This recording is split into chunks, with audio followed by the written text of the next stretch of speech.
Nelima.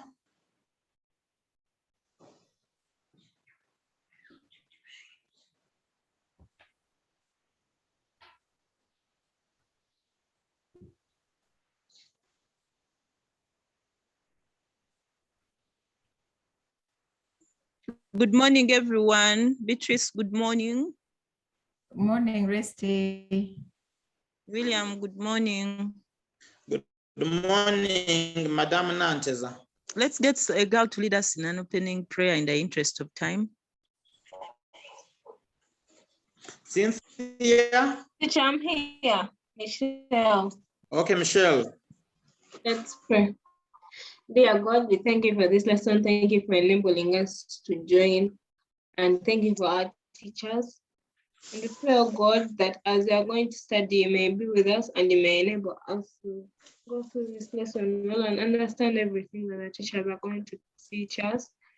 We pray that we may not have any internet connection problems, and may there be a good attendance in class. In Jesus' name we have prayed. Amen. Thank you, Michelle. Welcome.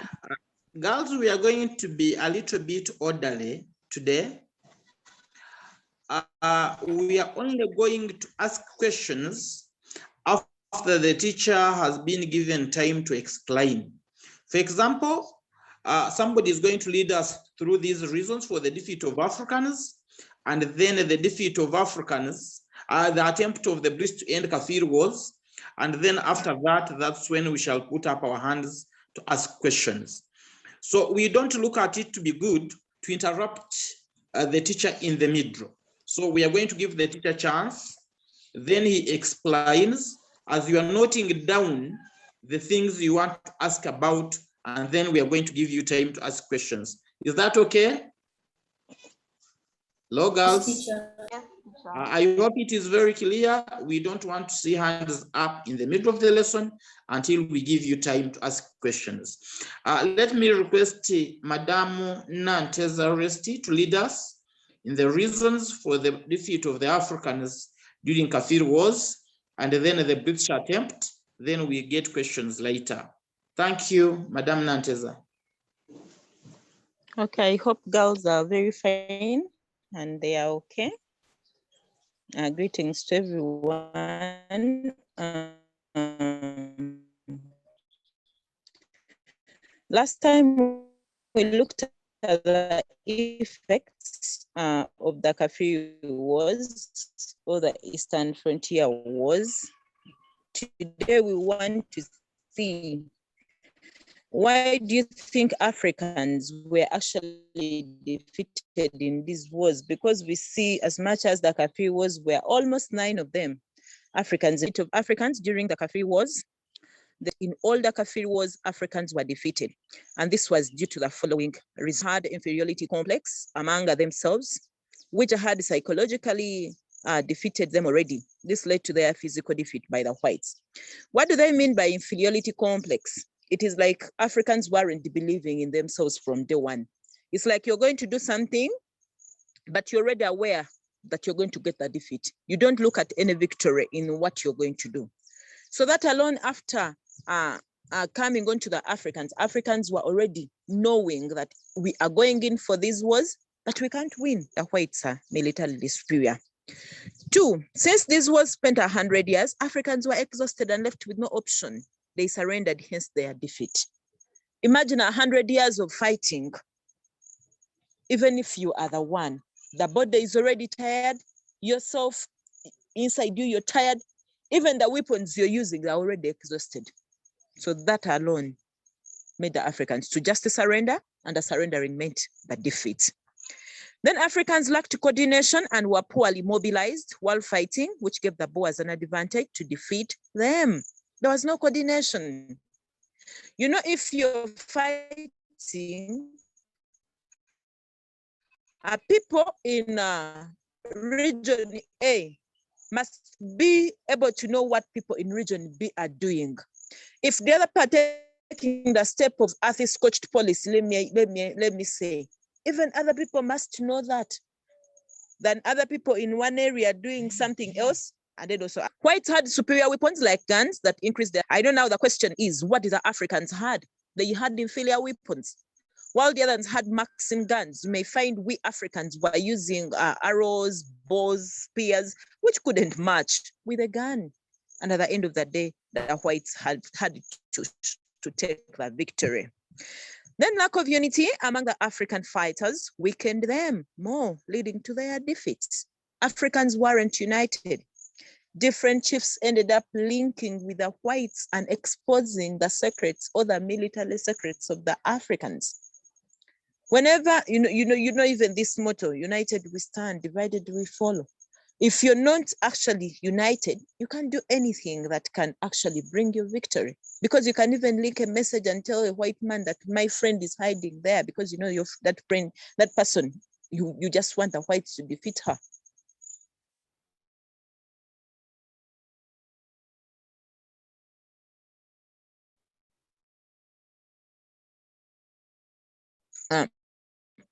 That led to their defeat in all the Kafiri wars.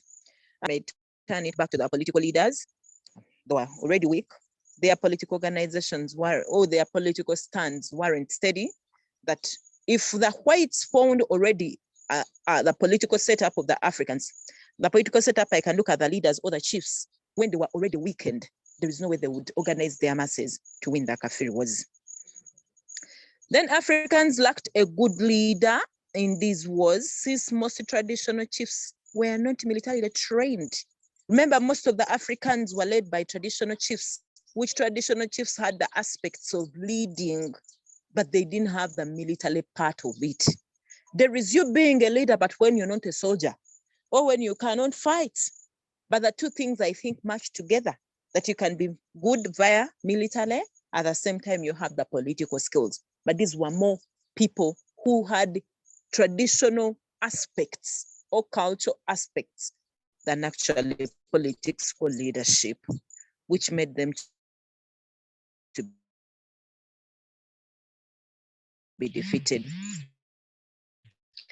And then the presence of many Africans who collaborated with the whites and chiefs would become friends. Sometimes we all know, like in East African history, they'll teach you the topic of collaboration. There are reasons why people do collaborate, or why people collaborated with the whites. Some wanted military support, some wanted favors from them, some wanted gifts from them. So now here they are giving us an example, Chief Gaika, working with the whites to betray other Africans or other African leaders. Then Africans had weaker economies comprised of subsistence farming that could not finance the wars for long, hence leading to their defeat. Remember, in the period of fighting, we can't cultivate crops. A war has to come when you have already prepared your store, or you have already planted food that you're going to depend on. Because in the period of fighting, you cannot say, now when you're hearing bullets everywhere, and for you want to go to the garden and cultivate. No. Under the lives or under the situation of poor economies, it means the fighting cannot be a success, because people are going to die, or people will die in the course of the war, because the stomachs are empty. This is what happened to the Africans. The economies were already hit, and they couldn't actually win the wars. Then the British government directly gave assistance to the British after 1815, causing more problems to the Africans that led to their defeat. Remember, these Kafiri wars, it was the Boers who started them, but later we see the British intervening. But when the British intervened, this is what they're telling us, they got support directly from home. It might have been moral, it might have been military, it might have been financial. And when they got this assistance and this support, it meant that they would do all what they had to do. And they had to make these Kafiri wars be in the line of the whites to win them. So that caused more problems to the Africans, because these people are actually getting money straight from the home. Then Mr. Kagaba, the next slide.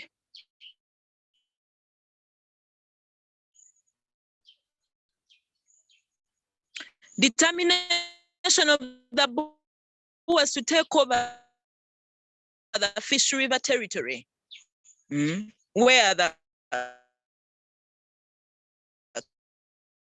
Kafiri wars were taking place. They were determined, not only even the Fish River territory, they were determined to take over the whole of the South Africa.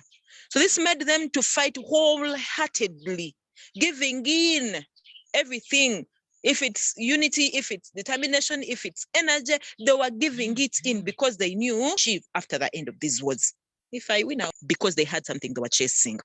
Then the Boers used the brutal means, such as the earth is scorched policy in fighting the Africans, that made many to reject, to surrender, hence leading to their defeat. Earth is scorched policy is that policy where you can come and burn each and everything that can be eatable, or that someone can eat or feed on. Now it means that the Boers would even find the few Africans who had prepared something like food, and they will put it on fire. They will burn it. That was a clear sign that Africans had no means of survival, because whatever you can feed on, whatever you can actually get to survive on, was already burnt. And this made the Africans to just surrender because they had nothing to push on their lives. Africans were also fighting the Khoisan raiders, which made them to fight many invaders at a go. You can't serve two masters at a go. They are telling us that the Xhosa, who are the Bantu, were already fighting the Khoikhoi or the Khoisans. So this time, the soldiers of the Xhosa or of the Bantu people or the Xhosa themselves, they are in the side of fighting the Khoisan.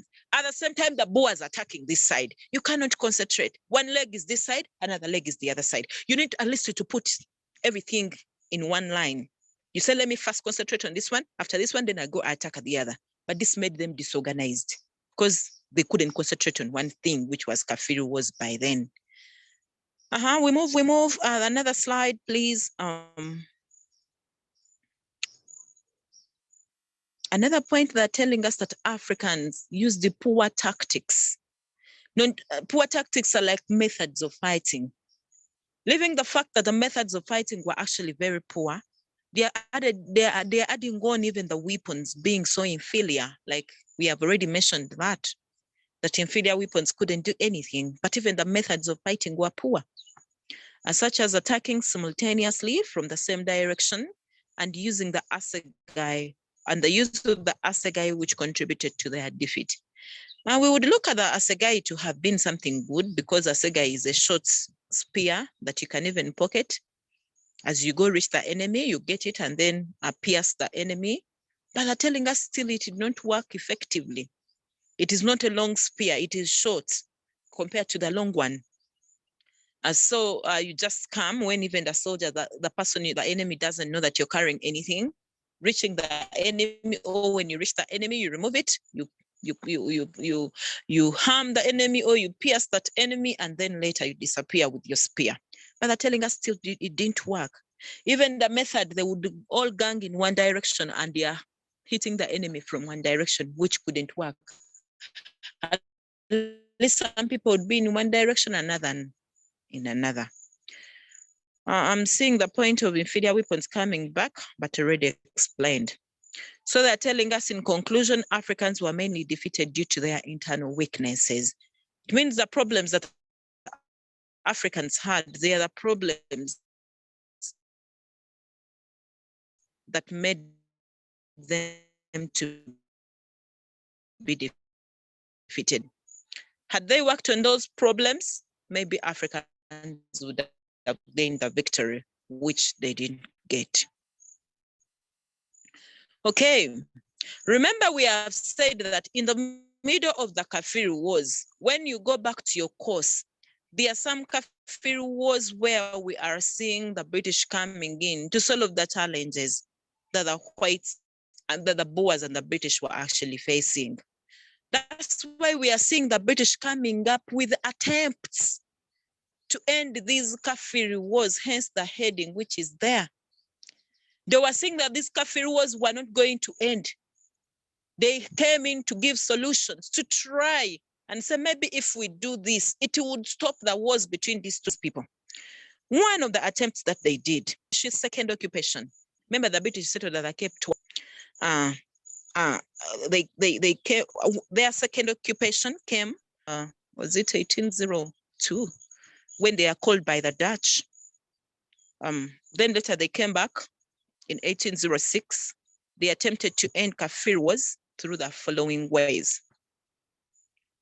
The first attempt that they did was to displace the Boers.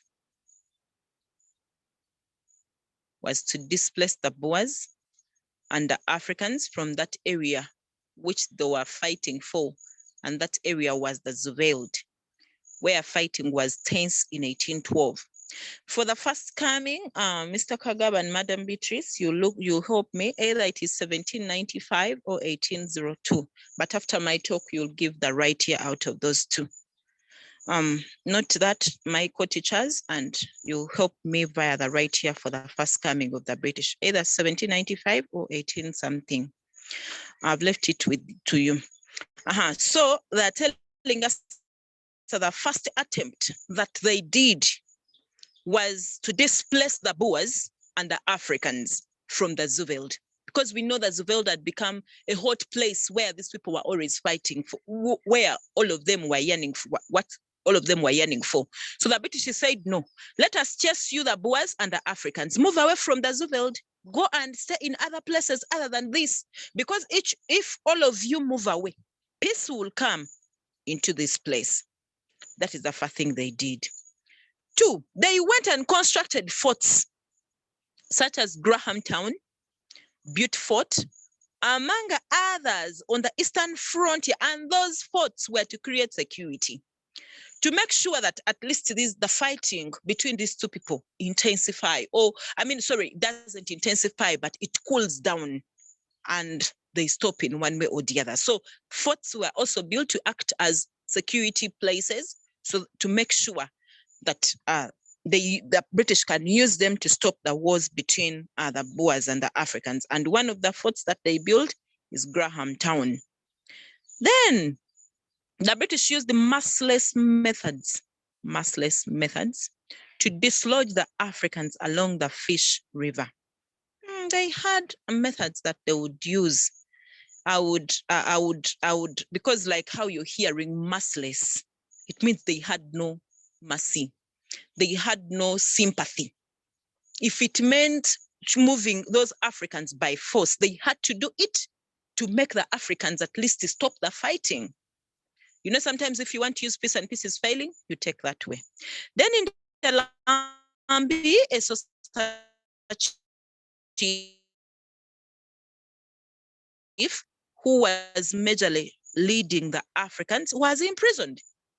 Because when you imprison a leader, the followers are also going to give up.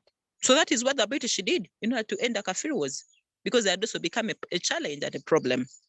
Placed the Gunukwebe tribe, second Kafir war, attacking the Boers. So that tribe of the Sosa was displaced because it had also become a challenge from the Zuveld area, which was a fertile place where they were fighting for causing wars with the Boers. And this was intended to end the Kafir wars, because when you take away a tribe that is actually cheering others to do so, you chase that tribe that is inspiring others, you're like ending the war.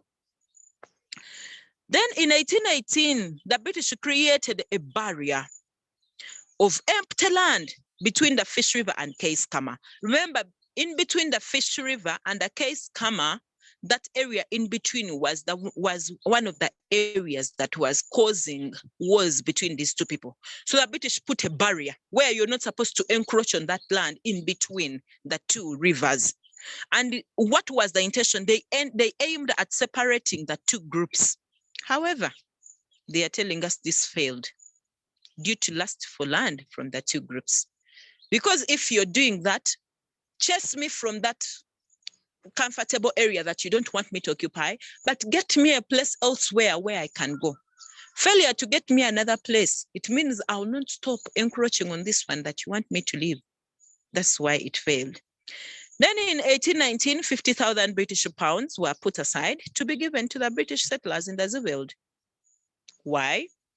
Maybe to facilitate them in continuing fighting the Kafir wars, maybe to help them in buying weapons and to make sure that they can be able to fight the Boers and the Africans to cool their wars, and to do all other things that the British had to do in order to stop these Kafir wars. Let's move. Then the British also signed agreements It also sometimes involved signing agreements with some of the Xhosa chiefs, such as Gaika and Hinitsa. And the reason sometimes why they're signing these treaties is to make those chiefs that you signed this treaty to end the war. Please sign that you have ended the war, that you're not going to continue with the fighting. It is not good to fight day by day. So they signed the agreements with those kings, with those chiefs, and convinced them to actually stop the fighting. Then they're telling us that the problem of this step was that the Xhosa had different chiefs whom they paid for or whom they paid allegiance. In fact, it was a handful of Xhosa who were following Gaika. Now, this is supplementing the above point I've explained. Signing these agreements with these chiefs to tell them to surrender, to tell them to stop the fighting would be okay. But what about their followers? People are looking at Gaika as a man who is actually leading them to the success. Now, if you make a mistake and imprison Gaika or exile Gaika, there are people, I don't know what, oh, you sign an agreement with him to tell him surrender. Now people are going to look at it as a defeat. So that is the challenge. People could not accept, or even the chief himself would not accept looking at the following that he had, or looking at the followers that he had. Then the British gave food to the Xhosa. That was a step, please, who had been famine-stricken, to prevent them from raiding food. Because one of the causes of the Kafiri was raiding and counter-raiding of food and cattle.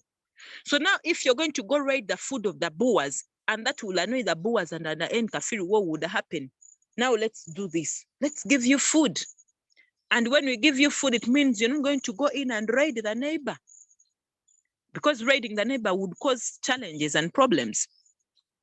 Then in 1819, the district of Albany was set up to create a large neutral zone between the British and the Xhosa. Yes, they created a certain district called Albany, and it was a neutral zone. Is like a zone which doesn't have any person who has rights over it. Means it was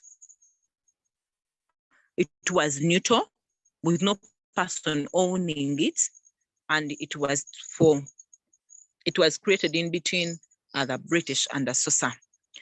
Then in 1820, more than 15,000 British settlers were given land in the Zuveld. Why?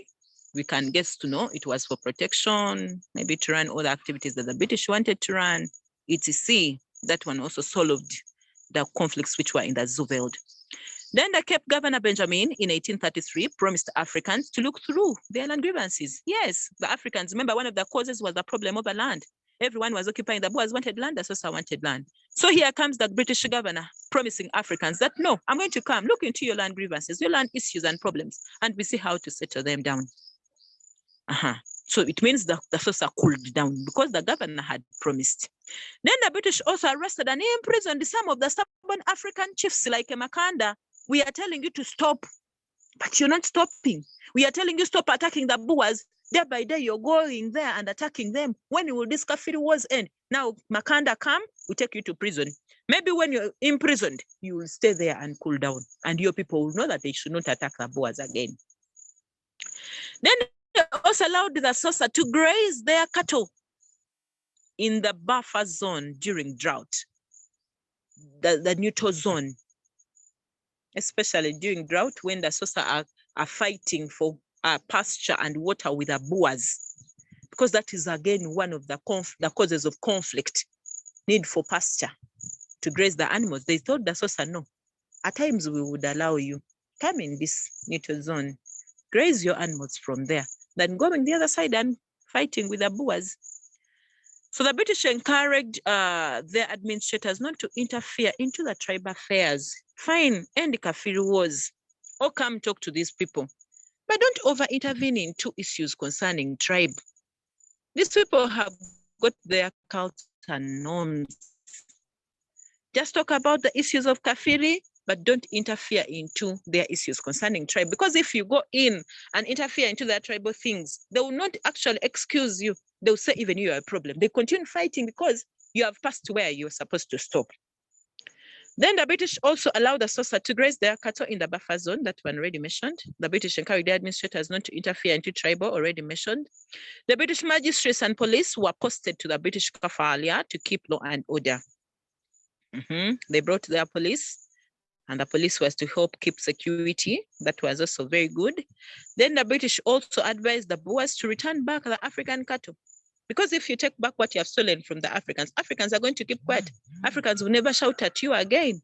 And when Africans don't shout at you again, it means peace will end. Then the Xhosa were given reserved land in Transkei to reduce on the land pressure. At least they were given reserved land that had been reserved in the region called Transkei. And even that was a strategy to reduce on the pressures on land. William, let's move.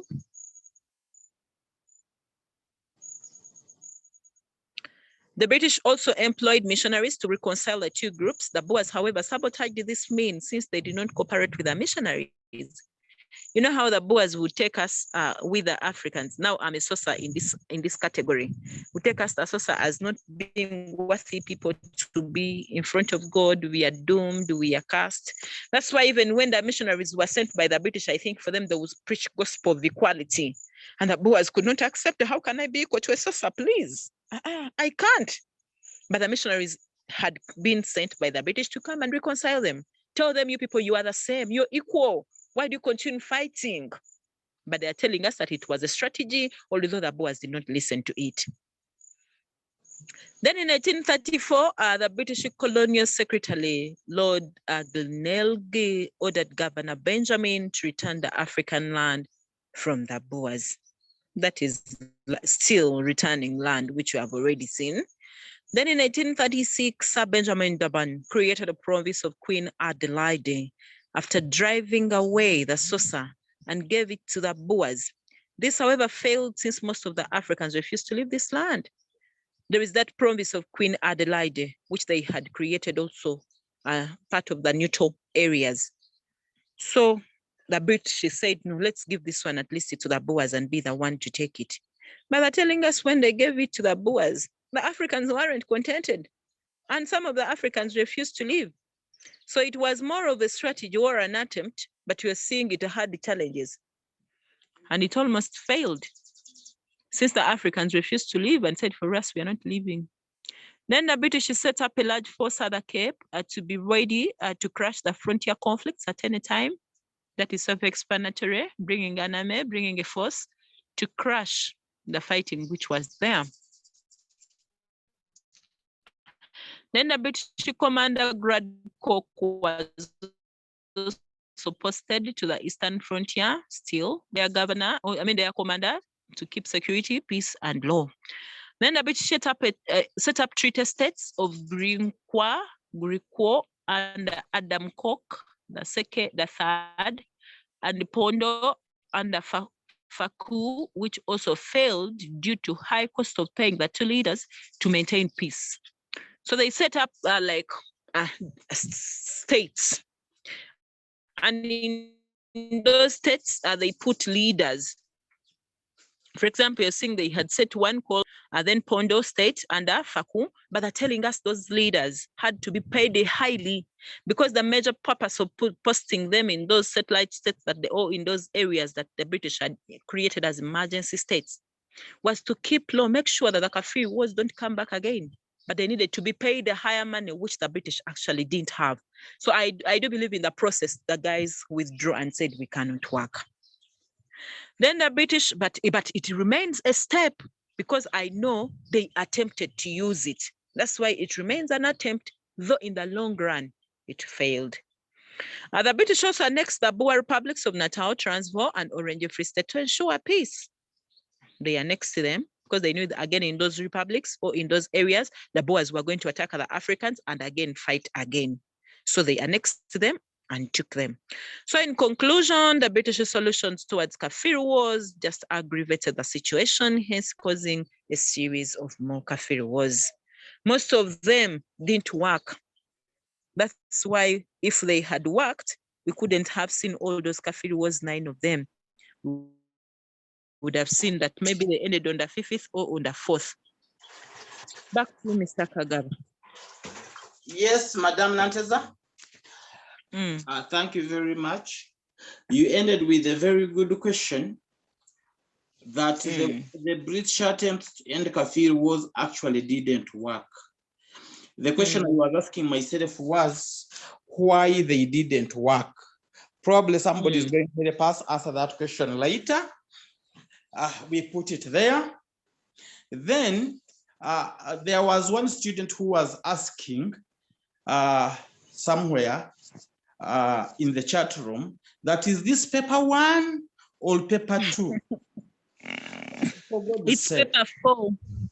For God's sake, if at this point you can't differentiate between paper 1 and paper 4, but let us leave it at that. But paper 2 is also West Africa, which we don't teach in this school. I can see somebody's putting up her hand. Please. That was Faith. Faith, you had a question, somebody. Please, girls, can you raise up your hands and then ask questions? Hello? About the papers. That is Eunice. Eunice, please go ahead. Yes, Eunice, after Eunice Mirembe. Teacher, I was asking yes. About the point on the Zuveld land being given to the British. The Zuveld. Could you please take back to that slide? Yeah. The Zuveld land. The British encouraged it. When I'm there, please let me know.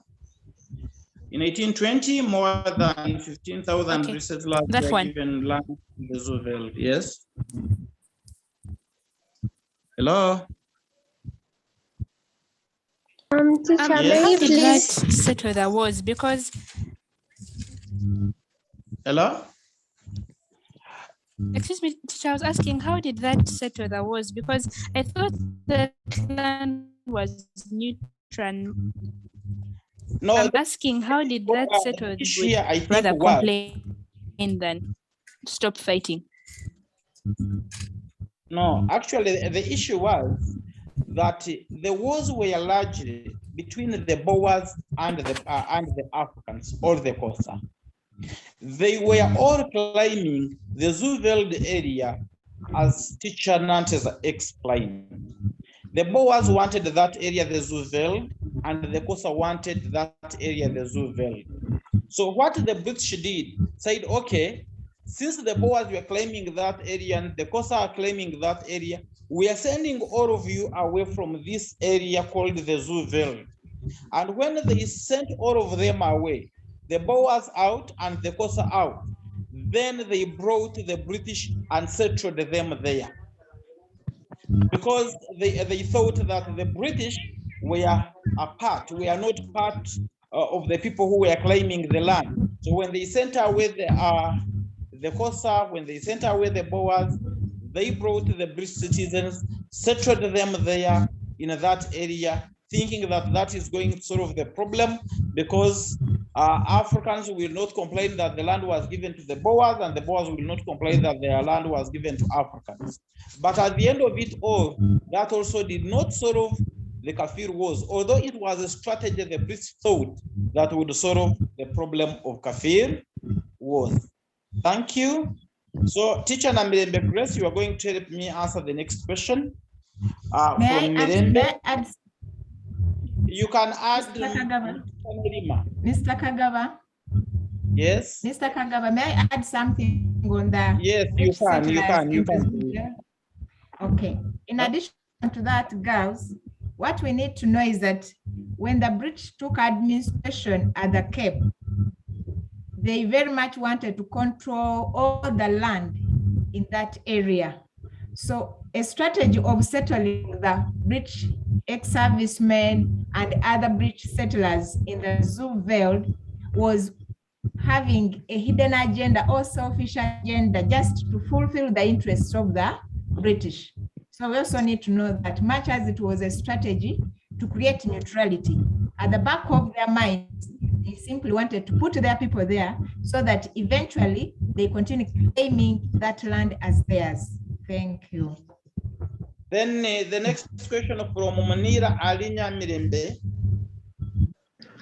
Teacher, what does annexed the Boer republics mean? Or annex the Boer Republic. We shall look at that later, beginning 1843, when Natal was annexed. It is Conquer. after the Conquer. Belgian. To conquer is to annex. Yeah. To take over by force, to take something by Take force. over by force, or getting somebody's land and adding it onto your land. Assuming we are neighbors and you have your land and I also have my land, you come forcefully, you get my land, you add it on yours. That is what we mean by annex. We seem not to have another question. Any other question, girls? Maybe they need some Madam light on the bridge. Madam Nanteza, Yes, Stable.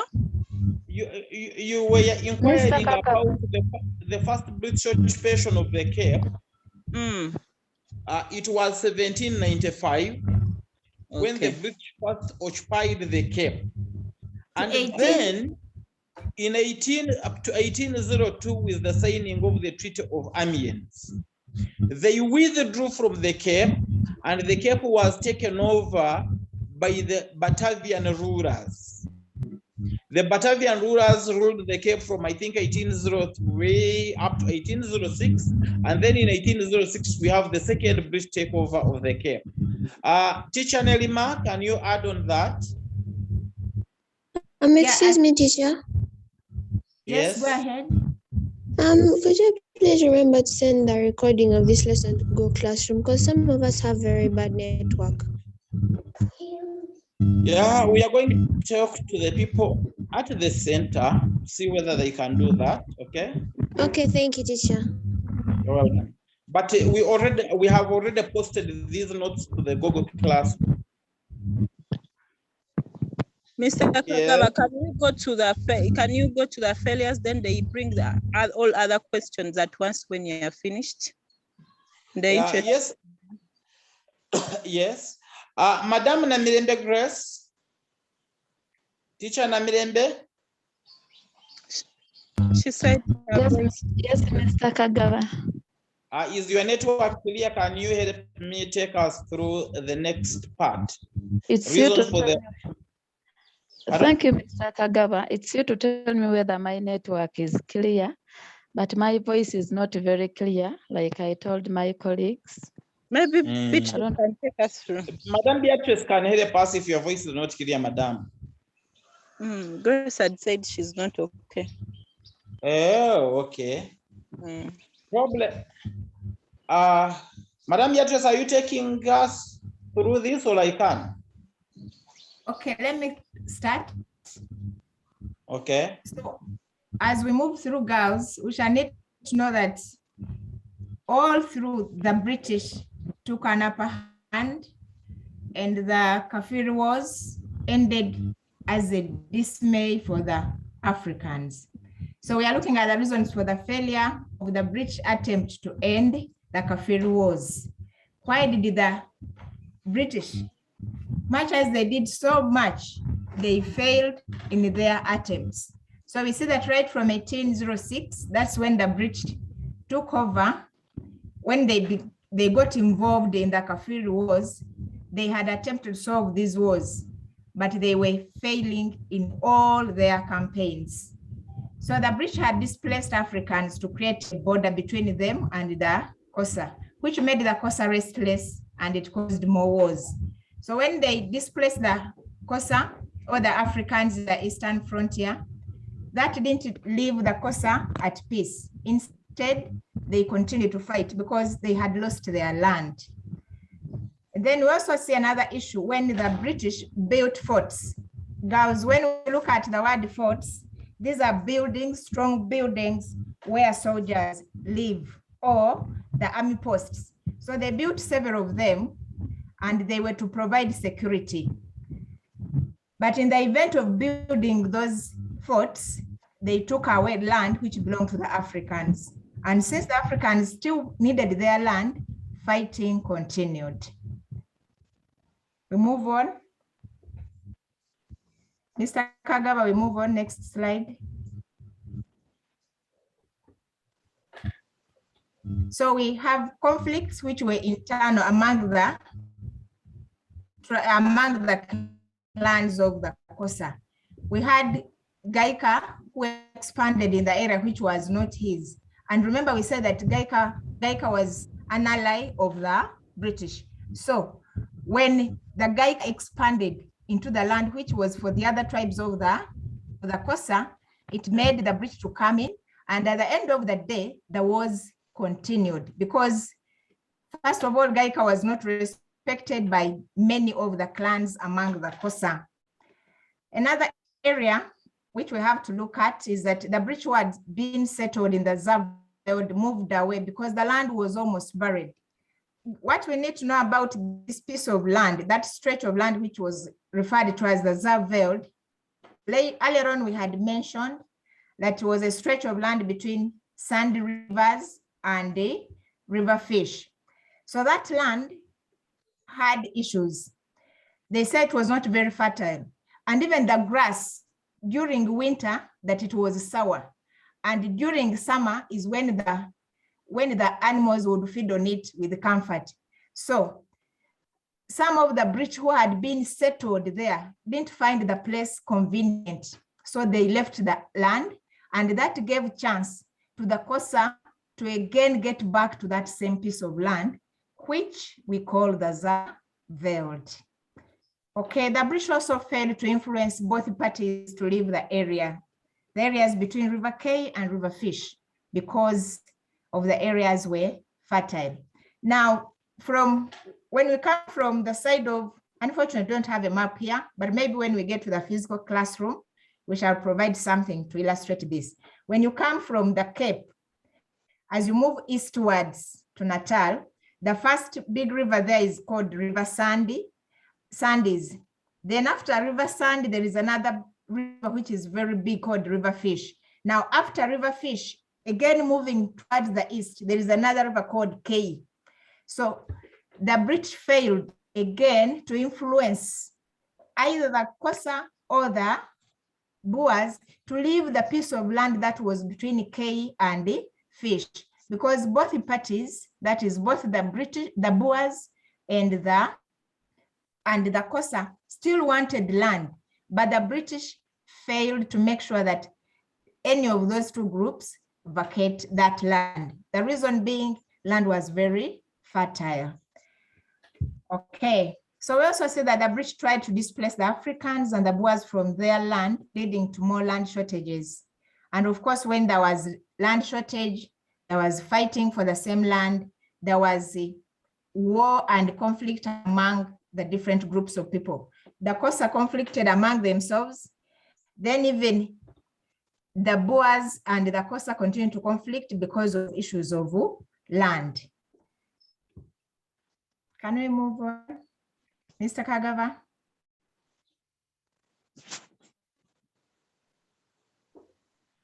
So another area we look at is the British accepted Africans to graze in neutral areas, which left Boers suspicious, hence causing tension that gave birth to more Kafir wars. Now, something that we need to know here is that one of the means or one of the strategies or an attempt to end the Kafir wars was to kind of persuade the Africans. So what the British did was to allow the Africans graze in the neutral areas. One of the neutral areas was the Zaveld, as we've seen. Another area that we saw as a neutral area was the province of Queen Adelaide. So all those gave a chance. They made the British used the same areas to please the Kosa. They told the Kosa, okay, come back and graze in these areas. And because they were kind of favoring the Africans, it made the Boers very, very annoyed with the British. And they were so suspicious. Later, we shall see that such activities of trying to favor the Africans annoyed the Boers, and the Boers even left the area which is called Cape Colony and went into the interior. So in this case, we see that allowing the Africans to graze in the neutral areas annoyed the Boers, the tension increased, which led to more Kafir wars. Another area that we have to look at is that all fighting groups had no fear for each other. The Boers were determined to get more land because, first of all, they had been put out of the Cape by the British. We shall study in our next topic. When the Boers settled at the Cape, eventually the British came and pushed them away because the British took over administration. So the Boers lost a lot of land around the Cape. So while they were trying to find settlement in the eastern part of the Cape, the Xhosa were also fighting for the same piece of land. So both groups were so determined that none of them could step back. And in the event of doing all that, in the event of showing a lot of strength, showing a lot of determination, it continued to cause more and more of the Kafiri wars.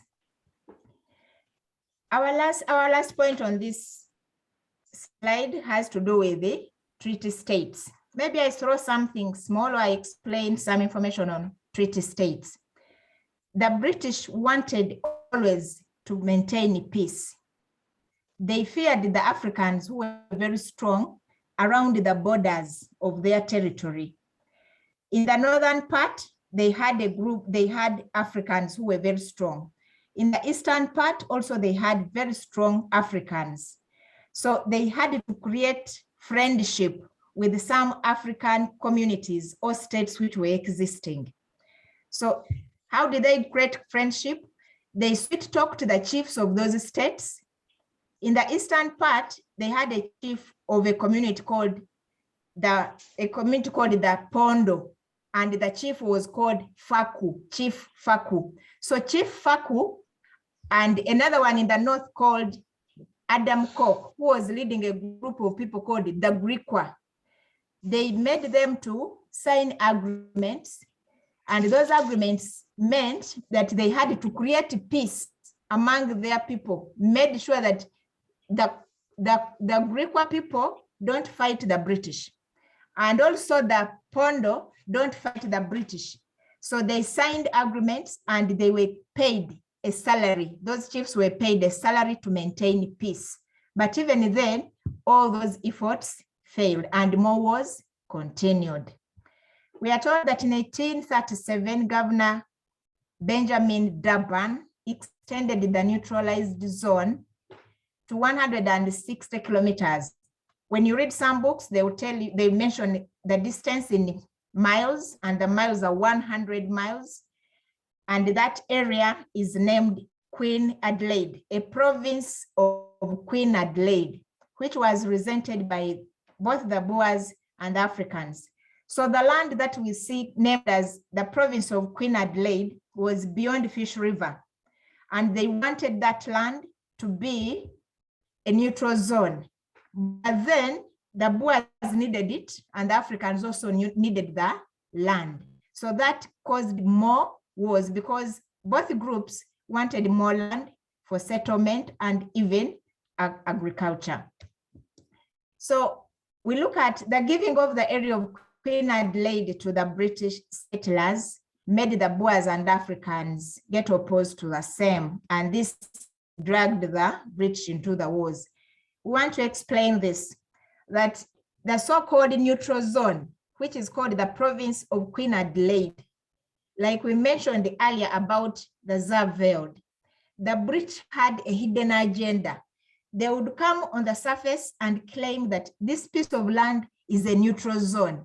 But at the back of their mind, they wanted to take over that land for their own people and eventually take over administration of the whole piece of land. So first of all, they would claim or pretend that this is now a neutral zone. Nobody should come in to claim it, neither the Zulu, neither the Africans, nor the Boers. So they say, keep off. And when people keep off, they bring their own people and settle them there. That also annoyed the Boers and also annoyed the Africans. And in the event of that, they continued fighting for land. So our next point to look at is the British also had their own imperialistic interests in these wars, which complicated the matter and made their attempts to end them a failure.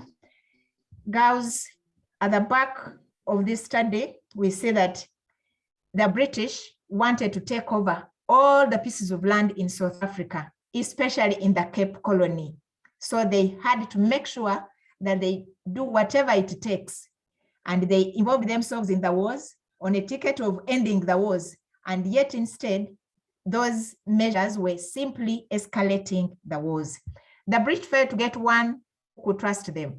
In the event of their administration, neither the Boers nor the Africans trusted the British, because the activities that the British could do or the measures that they put in place were not pleasing or long-lasting or yielding any good fruits. So the Boers doubted the British. Also, the Africans also doubted what the British were doing. So because of that lack of trust from both the Boers and the Africans, the wars continued and the British activities looked as a failure.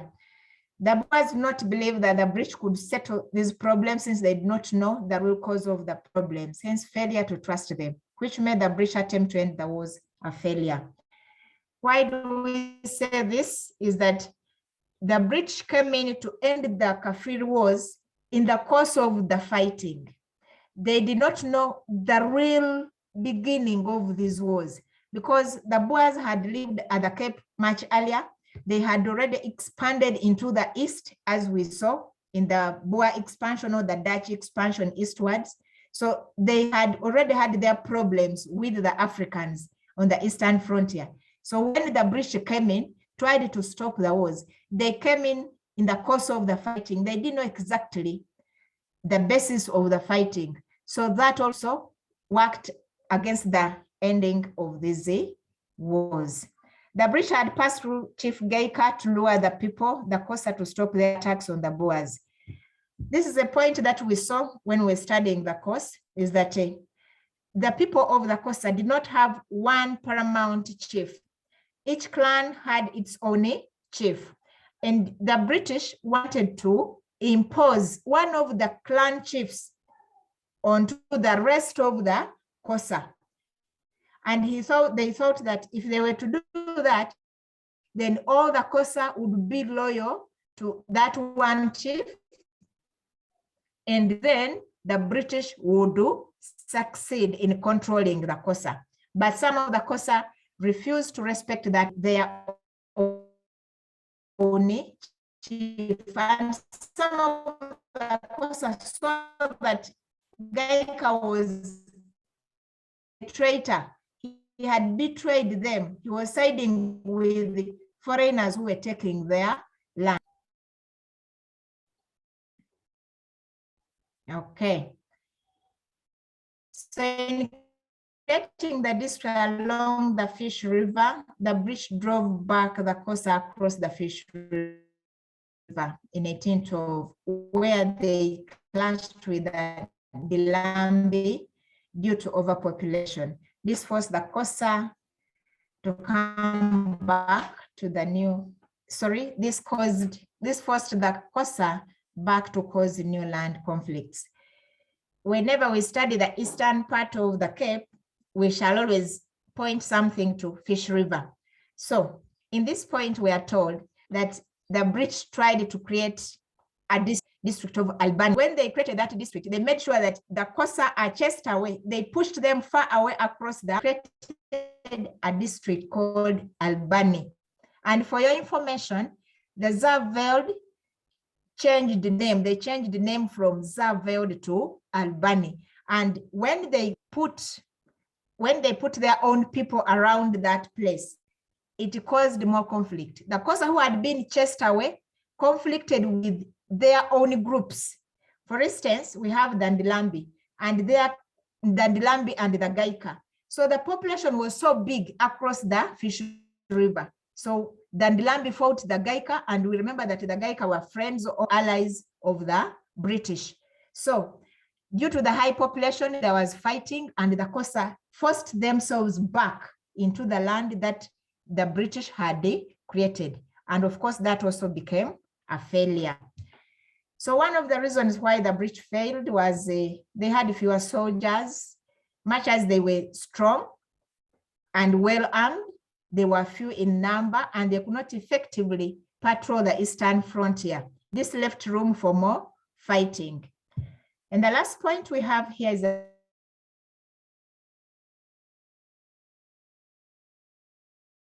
misrepresenting them in the peace talks. This left room for Kafir wars. We need to say something about missionaries. When we're looking at the course of the Kafir wars, we saw that a lot of land was taken away from the Kosa and given, at first it was given to the Boers. Then the missionaries appealed up to London, to the British government in London. They appealed against the idea of giving away African land, because taking away land from the Africans was making them completely landless. So the missionaries always stood on the side of the Africans. Why? Because in these wars, the Africans were more oppressed than the Boers. So they stood for the truth.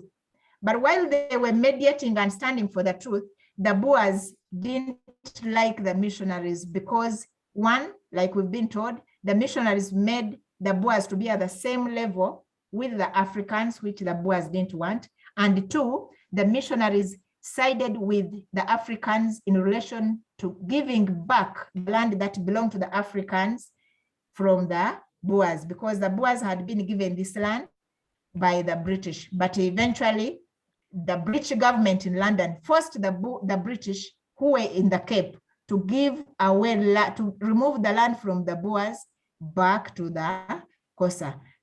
So all that brought that kind of mistrust among the Boers, who did not accept any peace talks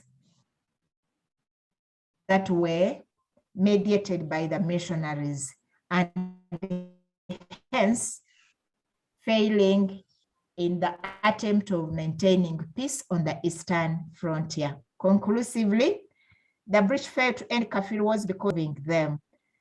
Thank you very much. We expect some questions. Back to Mr. Kagava. Thank you very much, Madam Nelima. Madam Nelima, somebody was asking you in the chat room that the Sunday River you are talking, the Sunday River you are talking about, what is the spelling? Is it Sunday River or Sunday River? Like Monday, Tuesday, Saturday, Sundays, Sunday, S-U, the Sunday, like Sunday. Saturday. There is S after, yes, Sunday's River. Okay. Thank you. Girls, although we don't have time, but we can entertain 2 questions. I hope Joel can add us some little, some 2 minutes probably. Sure. Have Sure. questions. Sure, Girls, please you let can us have listen. those. You can have those. Thank you. Thank you, Joel. Girls, we have been given 2 more minutes. Please, can you ask questions? I think we don't have questions. Girls, next week we are going to look at the British occupation at the Cape 1795 to 1802, and we shall begin with the factors for the settlement of the British at the Cape. And we have already posted these notes to Google Classroom. Please, you are free to go there and look at them and read and get prior knowledge about that. We have been mentioning about British settlement at the Cape. I don't know whether my colleagues have something to say before we conclude. Please, Madam. Okay, Mr. Kagava, I request to say that let the girls not mix up these papers. The very first meeting in history on Monday, we do East Africa. And then on Thursday is when we do South Africa. So let them know that we do paper 1, and by coincidence, paper 1 is on Monday, on the first day. Then on the 4th day, which is a Thursday, we do paper 4. So they come on Thursday knowing we are doing South Africa. Thank you. Yes. Madam Nelima? Yes, please. Madam Nelima, somebody is asking you a question. Somebody is asking you a question. Yes. The teacher, you said Durban was found near Fish River. So where was Queen Adelaide found? The question is in the chat room. It is a direct message. Now I'm saying, let me correct that question. It's not that Durban is found near Fish River. It is between Fish River and Sandys River is where we find an area called the Zaveld. But the name of a town called Durban it stretches away from the Sand River along the coast. And besides, for their information, the town was named after a British governor who was called Durban Benjamin. Okay. So then the Queen Adelaide is found in the interior above Fish River, between the Fish River and River Kay, plus another river called Kayskama. Maybe later we shall give them some map to show those locations. Okay, thank you. Akelo Danila, do you mind to lead us in a closing prayer?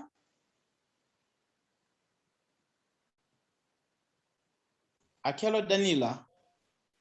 Yes. Let's have a first word of prayer. Lord Father, we want to thank you for today. Thank you for the gift of life. Thank you for enabling us to go through this lesson. Lord Father, thank you for what we have learned, and may we remember it when needed. Lord Father, thank you for our teachers. Thank you for they have always taught us, and may you protect them and cover them with your precious blood. Bless them, and thank you for our parents. Thank you for us. And Lord Father, we want to put the rest of this day into your hands. May you enable us to go through with it peacefully. For all this, I believe and prayed in Jesus' name. Amen. Amen.